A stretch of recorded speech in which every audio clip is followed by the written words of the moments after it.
Welcome back everyone to Chess Studies, and this one, it's white to play and win. We have a bishop, we have a pawn, and of course we have a king, and the opponent has 3 pawns and a king, and we're trying to win this game. So take a good 10 to 15 minutes, try and calculate out all the lines, see what you can come up with. I think this one is a practical one, and it should be solvable. So have a go, see what you can come up with, and I'll see you on the flip side. I'm back, I never left. I'm back like I never left. Alright.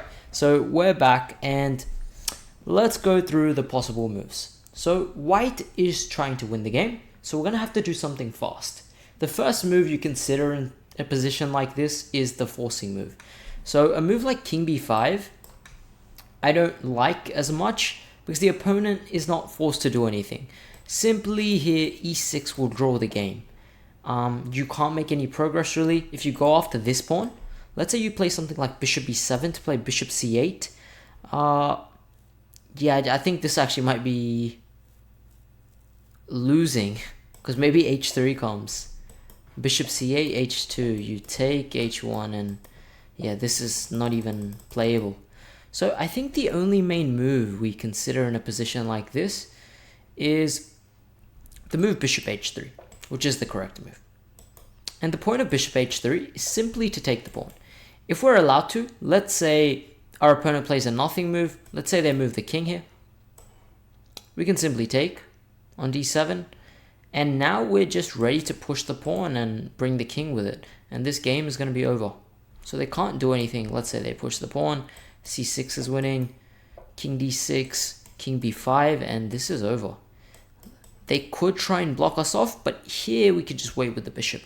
Bishop f5, and eventually they're going to run out of moves. So eventually they're going to have to move the king or move the pawns. Either way, they're out of moves eventually. We just wait. And now we can just win this very elementarily. That's not a word, but it is now. Alright. So that doesn't work. So the obvious move they can consider is e6. d6 doesn't work because you just push the pawn and you push it very far. Make it a queen.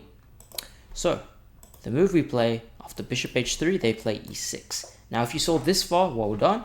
And this move is the next move we consider, which is bishop e6. What if we just take it? And it is the right move because it's the only one that guarantees you any chances. Now you might think, wait a second, if we go c6, they go h3, we go c7, they go h2, we make a queen, they make a queen. That's a draw, right?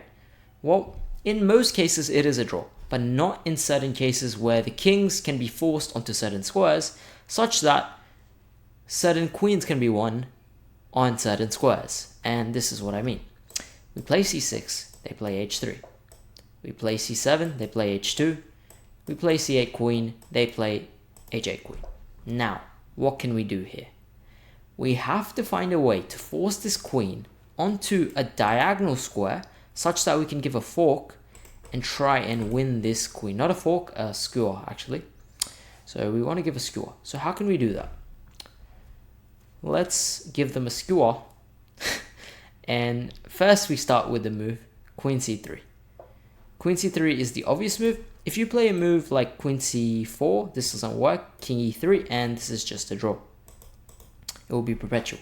So you play queen c3, you force the king onto d5 or e4. If they go to e4 straight away, you should know the move here. It is queen c6, and you pick up the queen, and you will go on to win this game. But if they play the move king d5, here's where you have to play the important intermediate move, which is queen c4 check. Oh, sorry, not queen c4 check. My bad. Queen c5 check. Queen c4 check similarly does not work. The king moves to e5, and this is a draw.